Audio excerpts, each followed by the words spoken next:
안녕하십니까. 현대투자연구소 송주호입니다. 변이 바이러스 오미크론으로 많이들 놀라셨을 겁니다. 전파력이 높은 만큼 중증도는 낮다는 평이 많고요. 자, 무엇보다도 코로나 사태가 2년 가까이 이어지면서 주식장도 그렇고 또 산업 전반에 걸쳐서 상당히 내성이 강화되지 않았나 생각을 해봅니다. 오늘 하이브 주가도 위아래로 요동을 치고 있습니다. 장중 최고가가 38만 6,500원, 저가가 이제 36만 원이죠. 26,500원. 제법 큰 등락폭을 보이고 있는데, 시장이 이렇게 그 대내적인 불확성이 클수록 우리가 시장을 분석하려 해서는 이제 안 됩니다. 우리가 지금 짧은 지식을 갖고 어떻게 이제 그 변종 바이러스에 대해서 예측을 하고 시장을 예측할 수 있겠습니까? 그러니까 이렇게 이제 어려울 때일수록 불확성이 지배할수록 종목에 집중할 필요가 있다는 거죠. 이게 이제 바텀업 방식이라고 그러죠. 마치 그 뭐 하이브가 됐든 무슨 주식이 됐든 내 인생의 반려자처럼 내 목표한 바까지 끌고 갈 수 있느냐. 그게 만약에 문제가 있으면 매도해야 되겠죠. 문제가 또 없으면 본질이 훼손이 안 된다면 우리가 당장은 다소 좀 힘들더라도 끝까지 우리가 물고 늘어지는 그런 자세가 중요하지 않나 생각됩니다. 오늘 제 하이브에 대해서 외국인 수급 중심으로 분석을 해보도록 하겠는데요. 뭐 네이버, 카카오하고 한번 비교 분석을 해보도록 하겠고, 그 밖에 이제 외환시장도 한번 점검해 보겠고, 외환시장이 좀 특이한 신호가 나오고 있습니다. 삼성전자, 기타 이제 지금 이제 시장하고 역상관관계 있는 종목 있죠. 그러니까 코로나 수혜주라고 해야 될까요? 바이오 몇 종목 점검을 해보도록 하겠습니다. 자, 우리가 이제 일반적으로 수급은 내재 가치, 기업의 내재 가치라든가 그 재료에 선행한다는 그런 얘기가 있어요. 아무리 이제 그 안 좋은 주식이라도 사자가 많으면 좀 올라가게 되죠. 반대로 이제 아무리 이제 훌륭한 주식이라 하더라도 팔자가 많으면 주가가 또 빠지기 마련입니다.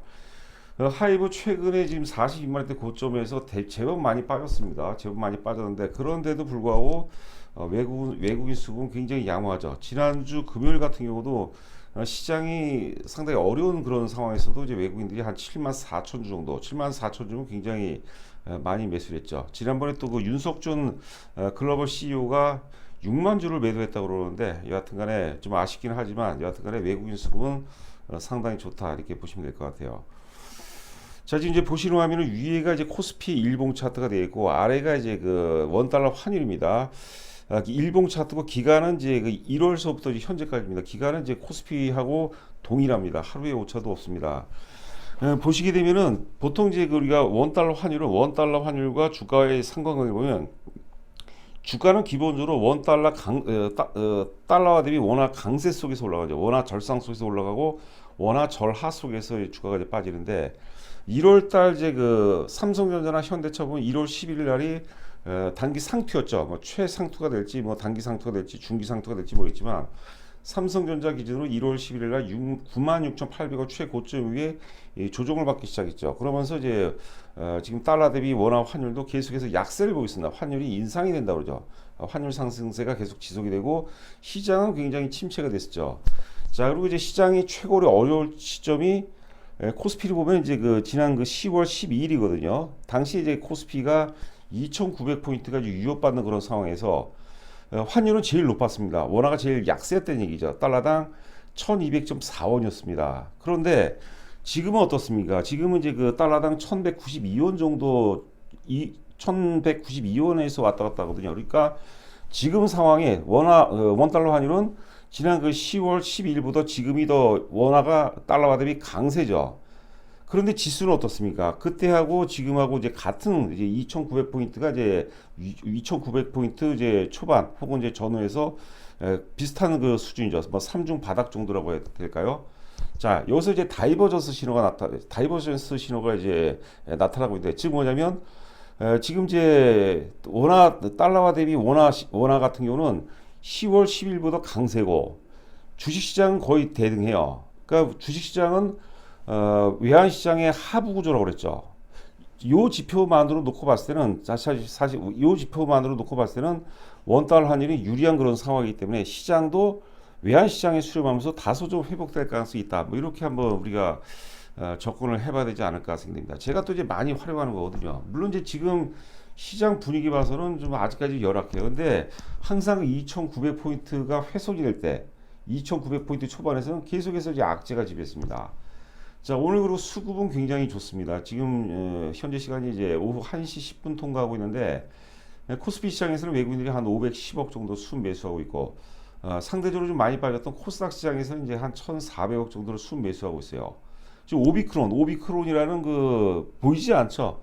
뭐 안 좋은 상상력들이 계속해서 시장을 지금 어느 있는데 그런데도 불구하고 뭐 외국인이 산다고 무조건 좋지는 않지만 외국인들이 이렇게 순매수로 많지는 않지만 이렇게 받쳐주고 있다는 것은 상당히 고무적이 아닌가. 자, 그렇다면 제가 이제 오프닝에서 그런 말씀드렸어요. 일단 그 오미크론이라고 강력한 델타 변이보다 더 한 두 배 정도 강력한 그런 변이 바이러스가 출해가 됐는데 장의 분위기가 나쁘지 않다는 것은 시장이 이미 그 상당부 내성을 좀 확보하고 있지 않나. 주식시장도 그렇고 뭐 산업 전반에 걸쳐서 내성을 갖추고 있지 않았나 그런 생각을 해봅니다. 시장은 뭐 크게 나쁘지 않다. 저도 사실 좀 많이 놀랐습니다. 자, 이렇게 이제 어려울 때일수록 우리가 그 시장을 분석하려 하면 안 돼요. 시장 분석하는 것은 거의 불가능에 가깝거든요. 우리가 흔히 이제 톱다운 방식이라고 하죠. 종목에 충실해야 되는 거죠. 바텀업 방식, 바텀업에 의한 그 종목 분석, 종목 접근법이 굉장히 중요합니다. 이 주식이 그게 하이브가 됐든 뭐가 됐든 이 주식이 내 인생의 뭐 반려자처럼 좀 과장인가요? 하여튼 그 반려자처럼 끌고 갈 수 있는 그런 어떤 매력을 갖고 있느냐? 그렇다면 끌고 가는 거죠. 그렇다면 그렇다면 끌고 가는 거고 그렇지 않다면 단호하게 또 쳐내야 되죠.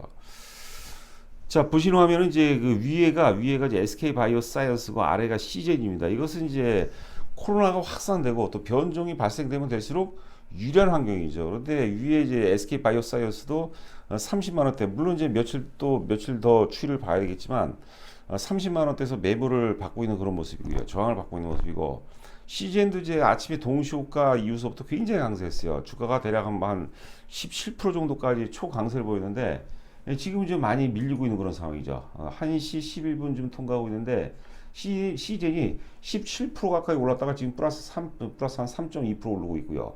SK바이오사이언스 같은 경우도 이제 장 초반도는데 지금은 이제 마이너스 한 1.6% 정도 이게 조정을 받고 있습니다. 그래서 만약에 SK바이오사이언스든 시젠이든 추가적으로 상승한다면 지수는 조정받을 가능성이 높아요. 반대로 SK바이오사이언스 혹은 시젠이 주가가 추가 상승하기 어렵다라는 것은 시장이 다시 그 반전되면서 상승세로 이제 전환될 가능성이 높지 않을까. 자, 그런 생각을 해봅니다. 자, 이번에 이제 그 삼성전자를 한번 보도록 하죠. 삼성전자 참 그 모양은 참 잘 갖췄어요, 사실. 그 지난 이제 1월 11일 날 장중 최고점이 96,800원 고점 이후에 68,000원대까지 급락세를 보였습니다. 중간중간에 8월 달에도 한번 투매가 나왔었고요. 그 다음에 이제 9월에서 10월 사이에도 한번 투매가 나왔었어요. 빠질 만큼 다 빠졌어요. 조금만 이제 계기가 되면은 뭐 8만 원대까지 얼마든지 그 상승 가능성이 있어 보이는데 시장 그 이제 대외적인 어떤 불확성으로 해서 또 이제 주춤되는 그런 모습인데 그러나 이제 그 말씀 드리려고 하는 게 아니라 굉장히 견조한 모습이죠. 굉장히 지금 차트 완성도도 뛰어난 폰입니다. 지난번에 이제 돌파 갭 상승에서 돌파 갭 지역에서 또 양봉을 만들고 있죠. 오늘 지수도 뭐 산대 2,900포인트가 붕괴가 되기도 했는데 나름대로 짱짱한 그런 흐름을 보이고 있어요. 시장 분위기만 조금 바뀐다면 다시 이제 상승 가능성 직전 고점 뭐 76,000원대 정도 직전 고점을 돌파하면서 이제 8만 원대까지 진입 가능하지 않나 싶고 또 한편으로 보면은요 이번 조정을 통해서 어떤 표현이 정확할까요? 충성도가 지금 삼성전자 주식을 보유하고 있는 입장에서 충성도가 낮은 이제 주주들 있죠. 그런 잠재 대기 매도세의 상당부 이탈이 되지 않았나. 이번 조정을 통해서 수급 체계가 오히려 저는 개선됐다. 이런 식으로도 주가가 이제 극복을 하게 되면 이런 식으로도 충분히 접근이 가능하다는 그런 얘기죠. 자, 보시는 화면은 이제 파이자 주가입니다. 파이자는 이제 역사의 고점을 돌파했어요. 파이자는 또 이제 사실 그 코로나를 제외하고라도 굉장히 매력적인 그런 기업이죠. 역사의 고점을 돌파했는데 이게 뭐 역사의 고점을 돌파하고 강하게 랠리가 전개된다면 시장은 좀 불안해질 가능성이 높아요. 오미크론 파동이라는 제가 그런 표현을 써놨는데 오미크론이 계속해서 확대되고 확장된다면 파이자는 계속해서 가파르게 이제 우상향 전개될 가능성이 높다 이렇게 보시면 될 것 같고 자 이번에 또 모더나가 이제 부스터샷을 오미크론에 맞는 부스터샷을 이제 뭐 빨리 개발할 수 있다 뭐 그런 공시가 나오고 있는데 어제 굉장히 강했죠. 20%가 올라갔습니다. 20% 거의 뭐 상한가가 아니죠. 30% 가까이 올랐다가 20%로 마감이 되는데 지금 모더나는 파이자에 비해서 좀 떨어지죠, 사실. 그러니까 후발주를 잘 봐야 돼. 선발주도 선발주지만 이 파이자는 앞서도 강조한 바와 같이 사실 그 백신이 아니더라도 그런 매력적인 매력적인 어떤 그 선도주 역할을 하는데 모더나는 좀 후발주죠, 후발주. 그래서 모더나가 파이자보다는 모더나가 만약에 상승이 정체가 된다, 다시 하락으로 반전이 된다. 사실 추세는 좀 깨졌다고 봐야 될 것 같아요. 그렇다면 이제 시장은 상당히 좀 상당히 양호한 흐름이 이어질 것이고, 반대로 이제 모더나가 계속 치고 나간다면 지수는 시장 자체는 다시 또 좀 어려운 그런 국면을 맞을 가능성이 높지 않을까 생각됩니다. 이게 같이 입체적으로 봐야 되겠죠. 국내 앞서 이제 국내 바이오 기업도 두 개 봤죠. SK 바이오사이언스, CG를 봤는데 CGN도 봤는데 우리가 이제 그런 식으로 코로나하고 같이 동행하는 주식이기 때문에 만약에 이들 주식이 조정을 받는다면 시장은 가파르게 회복이 될 것이고, 만약에 또 이들 바이오 관련주들이 치고 올라간다면 시장은 상당히 좀 어려운 그런 국면을 맞이하지 않을까 생각됩니다. 자, 이제 그 하이브에 대해서 본격적으로 이제 그 수급을 분석해 보도록 하겠습니다. 자, 상장 초기에는 외국인 지분이 3% 정도에 불과했습니다. 그리고 1월 달에 한번 강세를 보였죠. 1월 달에. 지금 보시는 거는 이제 주봉 차트입니다. 주봉 차트. 한 3주 정도 강세를 보였는데 이때 외국인 지분이 급격하게 증가를 합니다.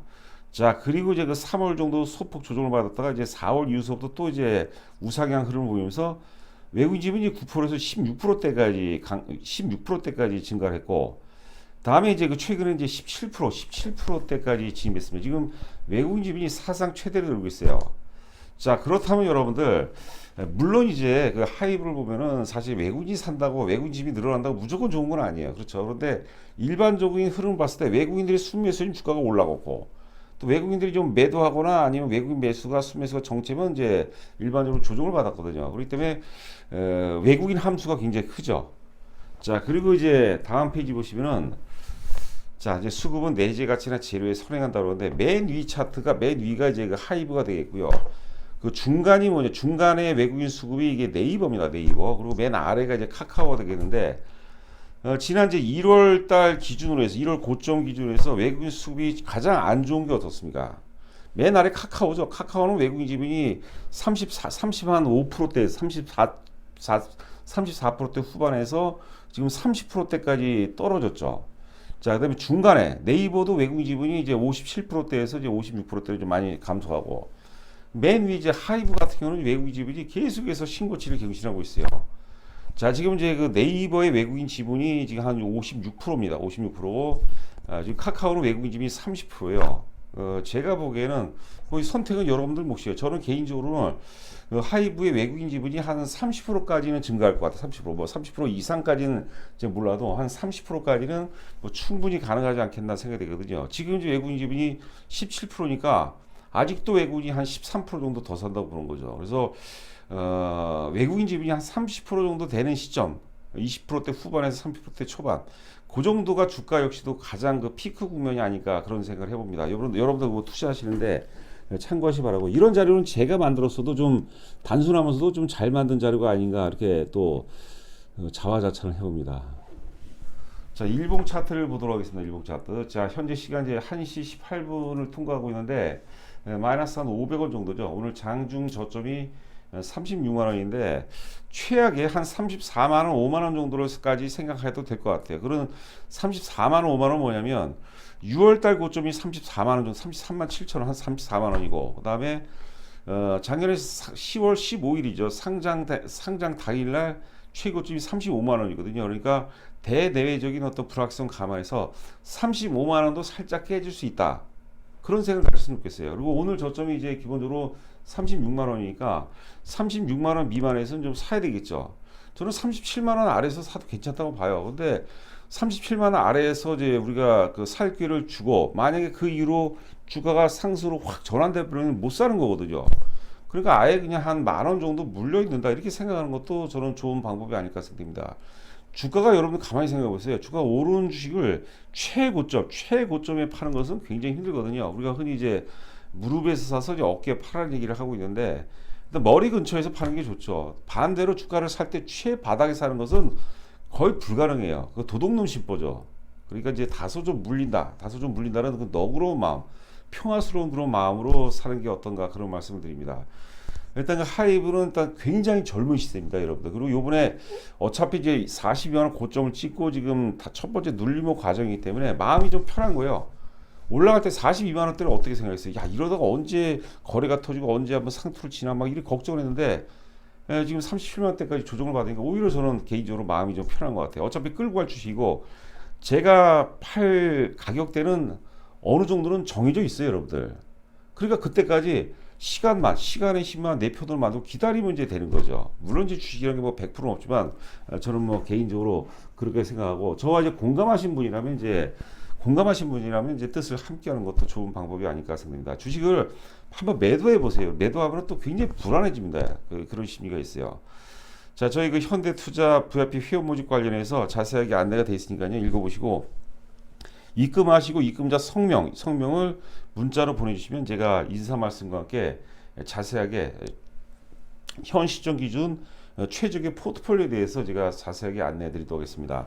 자, 남은 시간도 건승하시기 바랍니다. 감사합니다.